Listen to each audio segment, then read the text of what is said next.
Okay, let me just start from the basics first that we need to know for the chapter. Then in the second half, I move on to the slightly tougher questions. How do we do one-to-one functions check?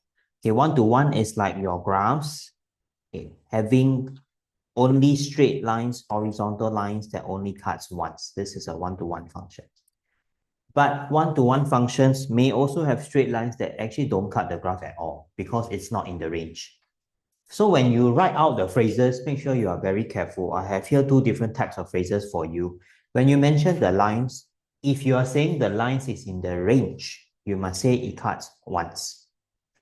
But if you are using general lines, you say k is any real number, the phrase you should use is it will cut at most once to talk about one-to-one.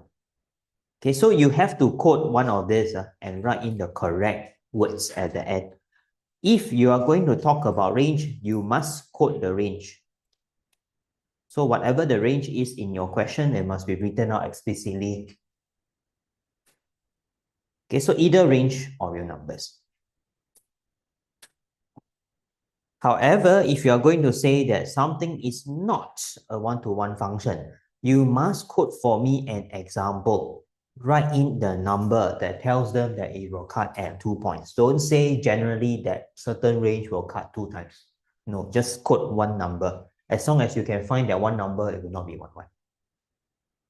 Okay. Alternatively, you can also use differentiation, but you use differentiation only if you are forced to do it.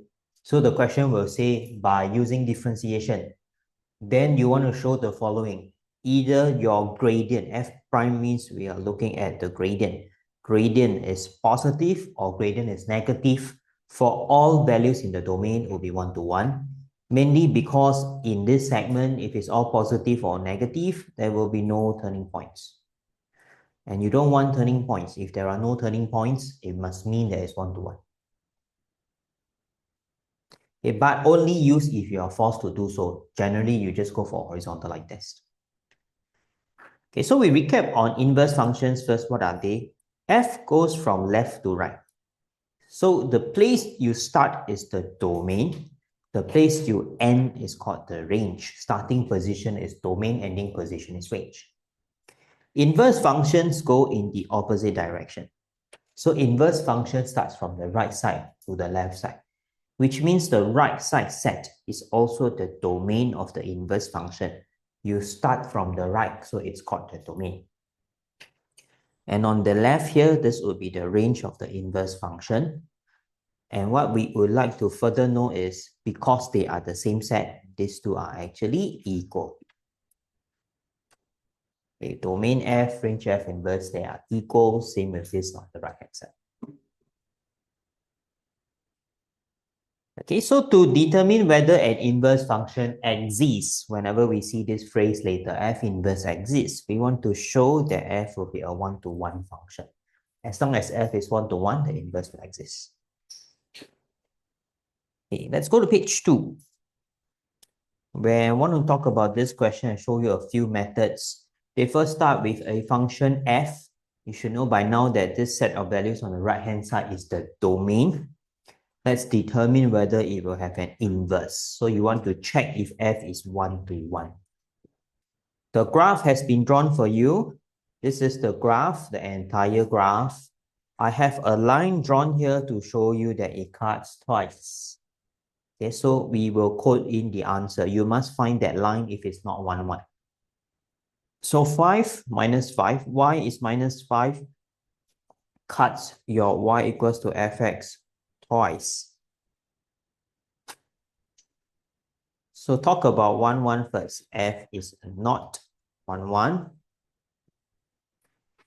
Hence, F does not have an inverse.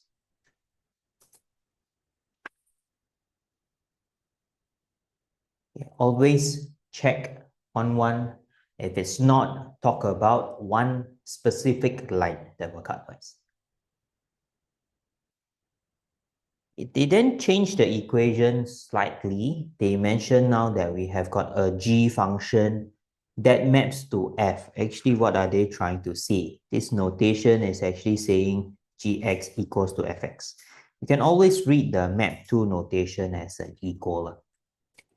Okay, but they changed the domain. It's a slightly smaller domain. We call this a restricted domain also, meaning they made it smaller. It's a smaller set of values, so that there is now G inverse available. It exists, and we state the domain of G inverse.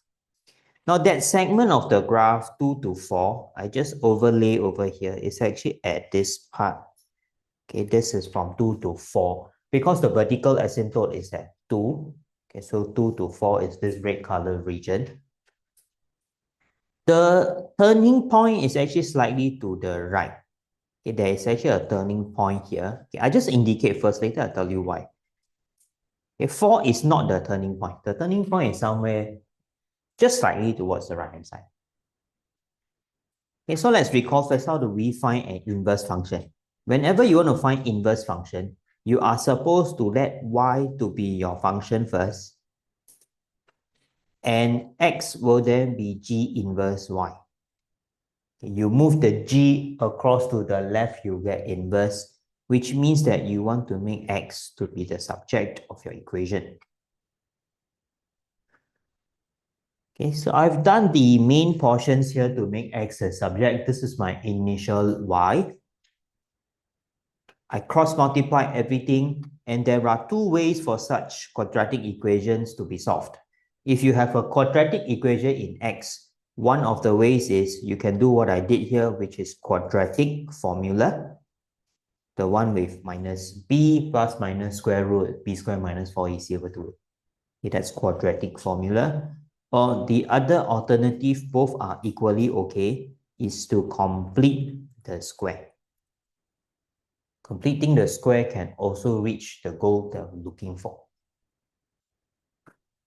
However, how do we choose the sign?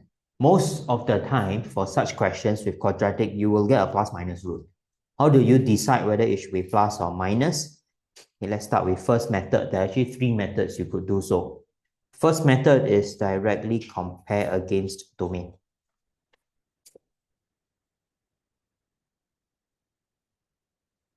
Okay, in this case, it's domain of G. My function is called G. And domain G is 2 to 4.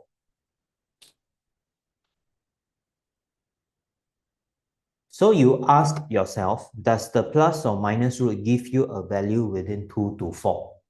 For this question, it will not work because there are unknowns on the left of the plus minus and on the right of the plus minus. I don't know what is the y value. If you don't know what is the y value, you cannot find the x value. So I will not know for which sign does it go between 2 to 4. Okay, so this question, for our part, doesn't work.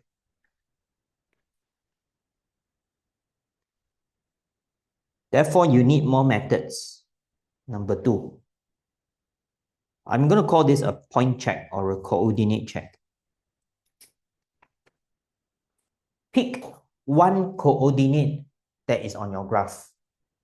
So my red color segment, I will pick a coordinate. You can use the GC to use trace with value also. So for example, here I can use 4 minus 3.5, but I can use 3 also. I can use the GC to check when x is 3, what's the y.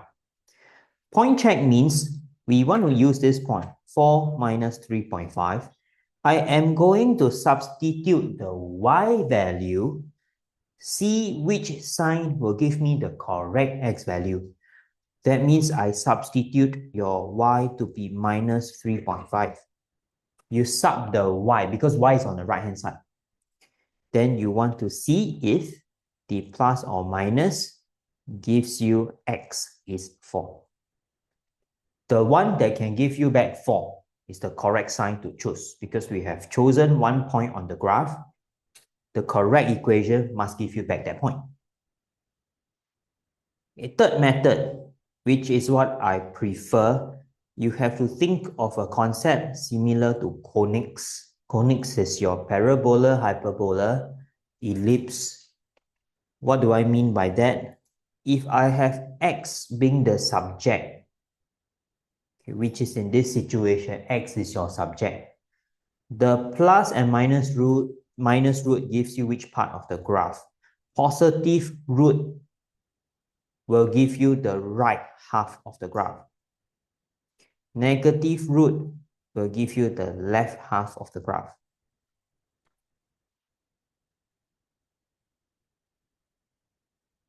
If you run out of space here, you just go to the next question there to fill in. It's fine. We're not using that much space there. Okay, so what do I mean by right and left? That's why just now I want to tell you there is a turning point here. Anything with respect to the turning point on the right, it would have been the positive root equation with respect to the turning point. For this kind of graphs, we don't half it. We look at the turning point. To the left of the turning point, we will be choosing the negative root.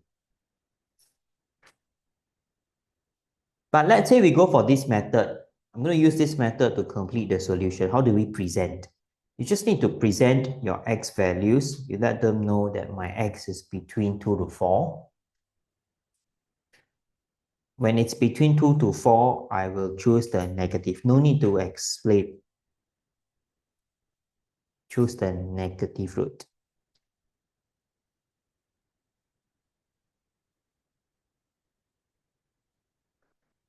Okay, be very careful. When I say plus and minus root, I do refer to the overall coefficient.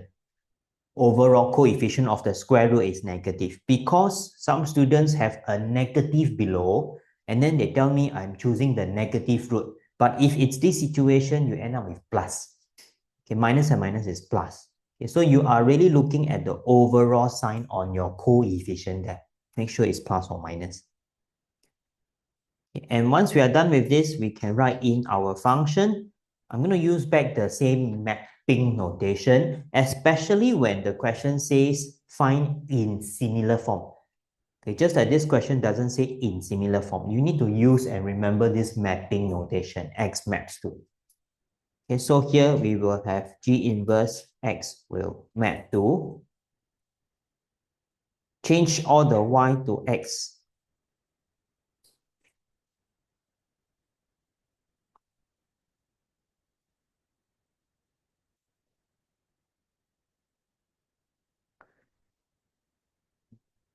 Code the domain as per what the question mentioned. Remember, domain of G inverse is range G. And range is here in the red color part of the graph. The lowest to the highest point will be negative infinity to negative 3.5 inclusive.